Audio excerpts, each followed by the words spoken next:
আসসালামু আলাইকুম রহমতুল্লাহ, সবাইকে সুস্বাগত জানাচ্ছি আজকের ক্লাসে। আমরা খুবই গুরুত্বপূর্ণ একটা বিষয় আজকে শিখতে যাচ্ছি, সেটা হচ্ছে কিফ্রেম। আমরা বেসিক কিফ্রেম নিয়ে আজকে আপনাদেরকে আলোচনা করব। আমরা দুটো ক্লাসে ভাগ করেছি এই কিফ্রেমের পার্টটা, কারণ কিফ্রেমটা খুবই গুরুত্বপূর্ণ আমাদের ভিডিও এডিটিংয়ের শেখার ক্ষেত্রে। আমরা আমাদের কাজ যখন করব বড় প্রজেক্ট, তখন আমাদের বিভিন্ন টাইপের অ্যানিমেশনের প্রয়োজন হয়, বিভিন্ন টাইপের মোশনের প্রয়োজন হয়। কোনো টেক্সটকে ডান থেকে বামে আনা, উপর থেকে নিচে আনা, স্কেলিং করা, ফটো, ভিডিও, হোয়াটএভার যে কোনো বিষয়কে আমরা কিন্তু আমাদের কাজ করতে পারি। তো এই যে স্পেশাল বিষয়গুলোর কাজের জন্য আপনাদের কিফ্রেম এর সহায়তা ছাড়া আপনারা কিন্তু করতে পারবেন না। এজন্য কিফ্রেমটা আমাদের জন্য অনেক গুরুত্বপূর্ণ। বিশেষ করে এটা একটু তুলনামূলক কঠিনও। আপনারা যদি ভালো করে মনোযোগ দিয়ে বিষয়গুলো না শিখেন, তাইলে কিন্তু এটা ধারণ করতে পারবেন না, ভালো করে বুঝতে পারবেন না। তাইলে চলুন আমরা স্ক্রিনে চলে যাই। ভালো করে অবশ্যই মনোযোগ দিয়ে দেখবেন। তো আমরা আছি এখন প্রিমিয়ার প্রোতে। আমরা একটা ছোট্ট শেপ নিলাম, বাম থেকে শেপ বার থেকে এভাবে একটা শেপ টান দিলাম। ফাইন। তো এই শেপটা আমরা যেটা করব, জাস্ট একটু ছোট করে এটাকে আমরা একটু কর্নারটা বাঁকা করে দিলাম। আচ্ছা, আমাদের মূল থিঙ্কিংটা কি আসলে? এখানে যে শেপটা আছে এটা স্ক্রিনের বাইরে থেকে আস্তে করে ভিতরে আনবো। আপনার হতে পারে ছোট থেকে বড় করবেন, বড় থেকে ছোট করবেন, অথবা স্ক্রিনের বাইরে থেকে ভিতরে আনবেন, বিভিন্ন কিছু হতে পারে। তো আমরা এখন যেটা করব সেটা হচ্ছে একটা পজিশন অ্যানিমেশনের কাজ করব, যে স্ক্রিনের বাইরে থেকে সে আস্তে করে স্ক্রিনের ভিতরে ঢুকবে। হ্যাঁ, তো যে কোনো অ্যানিমেশনই হোক না কেন, আপনাদের চারটা জিনিস মাথায় রাখতে হবে। চারটা জিনিস যদি আপনারা মাথায় রেখে কাজ করেন, তাহলে অ্যানিমেশনটা খুবই ভালো হবে, মোশনটা খুবই ভালো হবে। এক নাম্বার হচ্ছে আপনারা কোন জায়গা থেকে অ্যানিমেশনটা দিতে চাচ্ছেন, সেই জায়গাটা সিলেক্ট করে নেবেন, মানে সেই জায়গায় ডাটাটা আপনারা নিয়ে যাবেন। দুই নাম্বার হচ্ছে আপনার যেখান থেকে শুরু করবেন ওইখানে কিফ্রেমের মাধ্যমে রেকর্ড করতে হবে। তিন নাম্বার হচ্ছে সময়টা চেঞ্জ করে দিতে হবে, এবং চার নাম্বার হচ্ছে ডাটাটা ট্রান্সফার অথবা যেখানে আপনি এন্ডিং করতে চাচ্ছেন সেখানে নিয়ে আসতে হবে। হয়তো এই চারটা বিষয় আপনাদের মাথার উপর দিয়ে গেছে, সমস্যা নাই, চলুন আমি স্ক্রিনে দেখাই। তো এইখানে যে শেপটা আছে, শুরুতে আমরা যেটা বলছিলাম, এক নাম্বার ব্যাপার হচ্ছে আমাদের স্ক্রিনের বাইরে ডাটাটাকে নিয়ে যেতে হবে অবশ্যই। তো ক্লিক করে আমরা প্রথমে স্ক্রিনের বাইরে নিয়ে গেলাম।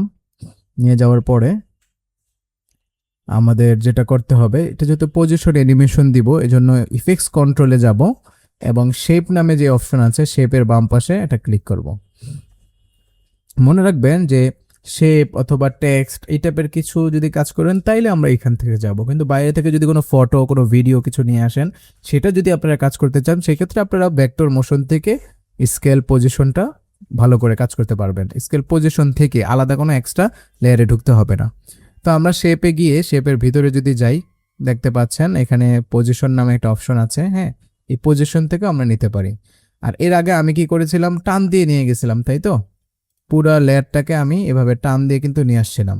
তো আপনারা চাইলে এখান থেকেও পজিশন করে টান দিয়ে নিয়ে আসতে পারেন, অথবা আপনারা যদি এটাকে অ্যাকুরেট কন্ট্রোল চান, তাহলে কিন্তু শেপের ভিতরেও ঢুকতে পারেন।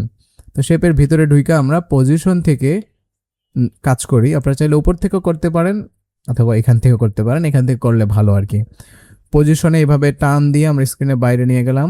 এখন আমরা দ্বিতীয় কাজ হচ্ছে পজিশনে একটা কি ফ্রেম ফেলবো। এই যে ক্লিক করলেই, এই যে এখানে টাগেল অ্যানিমেশন, এটা ক্লিক করলেই কিন্তু আমাদের কি ফ্রেম চলে আসছে। ফাইন। তো এবং দুইটা কাজ আমরা করে ফেললাম। এক নম্বর হচ্ছে আমাদের ডাটাটা যেখান থেকে শুরু হবে সেখানে নিয়ে গেলাম। দ্বিতীয় নাম্বার হচ্ছে আমরা টাগেল অ্যানিমেশনে কি ফ্রেমে ক্লিক করলাম। এখন আমাদের 3 নাম্বার কাজ হচ্ছে আমরা সময়টা চেঞ্জ করে দিব। সময় বলতে আমরা কতক্ষণের মধ্যে মূলত এটা আনতে চাই। তো এই এতটুকুতে আসলাম, 2 সেকেন্ডে আমরা নিয়ে আসতে চাই। আমাদের 3 নাম্বার প্রক্রিয়াটা হয়ে গেল। 4 নাম্বার সর্বশেষ হচ্ছে যে ডাটাটা আমরা স্ক্রিনের বাইরে নিয়েছিলাম, এটা জায়গা মতন মাঝখানে নিয়ে আসবো। ওকে, তো পজিশন থেকে আমরা ভিতরে নিয়ে আসলাম।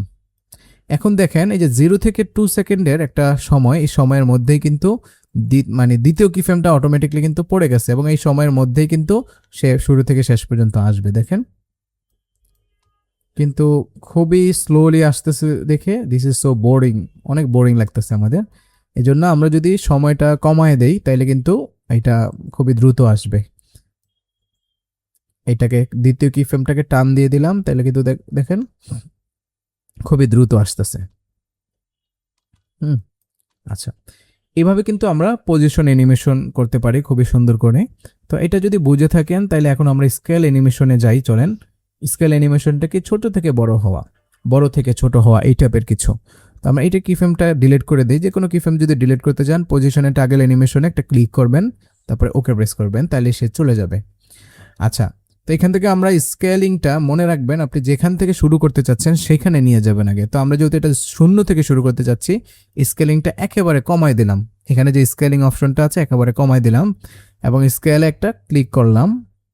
তাহলে কি হলো, একটা কিফ্রেম পড়লো এবং সামনে গেলাম এবং এখানে 0 থেকে ক্লিক করে টান দিয়ে এটাকে বাড়াই দিলাম। এখন যদি শুরু থেকে দেখেন, এটা আস্তে করে 0 থেকে স্কেলিং হচ্ছে। ওকে, ঠিক সেমভাবে এটার বিপরীত হচ্ছে, আপনি যদি বড় থেকে ছোট করতে চান, তার মানে কি আপনাদের যেই ডাটাটা এটা আগে আপনার বড় রাখতে হবে, স্টার্টিং এর ব্যাপারটা। তো আমরা বড় রাখলাম, তারপরে স্কেলে একটা ক্লিক করলাম এবং সামনে গেলাম এবং এটাকে ছোট করে দিলাম। ফাইন। আচ্ছা, ওকে, হয়ে গেল আমাদের স্কেল। এখন যদি আমরা রোটেশন অ্যানিমেশন করতে যাই, সব সেমই। আপনি যদি একটা প্রক্রিয়া বুঝেন বাকিগুলো সেম। রোটেশনও আমরা গেলাম, এই যে রোটেশন, রোটেশন মানে কি সে ঘুরতে থাকা। শুরুতে আমি একটা ক্লিক করলাম, কিফ্রেমে ক্লিক করলাম এবং সামনের দিকে গেলাম, এটা আমি 2 সেকেন্ডে রাখলাম এবং ডাটাটাকে আমরা ঘুরাই দিলাম বা চেঞ্জ করে দিলাম ডাটাটাকে। হ্যাঁ, ব্যাস। শুরু থেকে দেখেন এটা কিন্তু ঘুরতেছে, দেখতে কিন্তু ভালো লাগছে খুব। তো এইভাবে আমরা এই মূলনীতি ফলো করে, 4টা মূলনীতি ফলো করে আমরা কিন্তু খুবই সুন্দর করে position, scale animation, rotation animation, এই ধরনের অ্যানিমেশনগুলো আমরা খুবই সহজেই দিতে পারি। তো মোটা দাগে আপনারা যদি শেপ অ্যানিমেশনটা বুঝেন, বাকি এইটার মতনই টেক্সট বলেন, ফটো বলেন, সব কিছু একই। আমি যদি ছোট্ট করে একটা টেক্সট অ্যানিমেশন করে আপনাদেরকে দেখানোর চেষ্টা করি, চলেন। জাস্ট টাইপে গিয়ে এটা কিছু লিখলাম, বাংলাদেশ, কিছুটা বড় করলাম, তারপরে এখন এইটাকে আমি চাচ্ছি এই জায়গা থেকে এই জায়গায় নিয়ে আসতে, রাইট? তো আমি শুরুর অংশ সিলেক্ট করলাম এবং টেক্সটের ভিতরে ঢুকলাম, পজিশন খুঁজে বের করলাম, পজিশন একটা ক্লিক করলাম, সামনে গেলাম এবং এটাকে ডান দিকে আমরা নিয়ে আসলাম। এখন শুরু থেকে যদি দেখেন আস্তে করে কিন্তু আসতেছে। ফাইন। তো এইভাবে আমরা টেক্সটের অ্যানিমেশনও কিন্তু করতে পারি, যে কোনো জিনিসের আমরা কিন্তু মোশন দিতে পারি। তো আজকের ক্লাসটি এই পর্যন্তই। আপনারা অবশ্যই ভালো করে প্র্যাকটিস করবেন এবং কিফ্রেমের যে বেসিক ব্যাপারগুলো আপনারা ভালো করে জেনে নেবেন। আগামী ক্লাসে আমরা অ্যাডভান্স লেভেলের কিফ্রেম নিয়ে আলোচনা করছি আপনাদেরকে। সেই ক্লাস দেখার আমন্ত্রণ জানিয়ে আজকের মতো এখানেই বিদায় নিচ্ছি। আসসালামু আলাইকুম ওয়া রাহমাতুল্লাহ।